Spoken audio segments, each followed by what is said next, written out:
আমাদের বক্তব্য অত্যন্ত ক্লিয়ার এবং লাউড।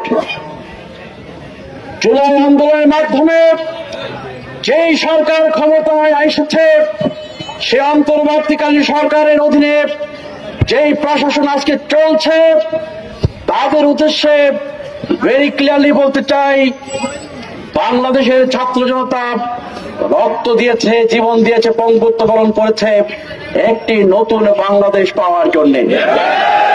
বাংলাদেশের ছাত্র জনতা রক্ত দিয়েছে মিথ্যা মামলার চির কবর দেওয়ার জন্য। বাংলাদেশের ছাত্র জনতা রক্ত দিয়েছে বৈষম্যের কবর রচনা করার জন্য। বাংলাদেশের ছাত্র জনতা রক্ত দিয়েছে রাজনৈতিক উদ্দেশ্য নিয়ে কোন মিথ্যা মামলার মাধ্যমে ফায়দা হাসিলের চির কবর রচনার জন্য।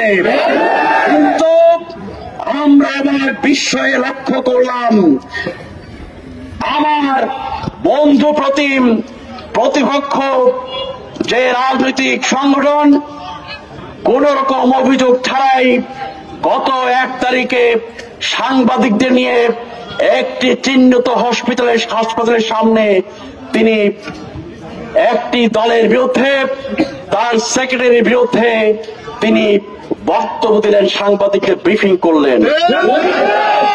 আমরা বিশ্ব হতবাক হয়ে যাই।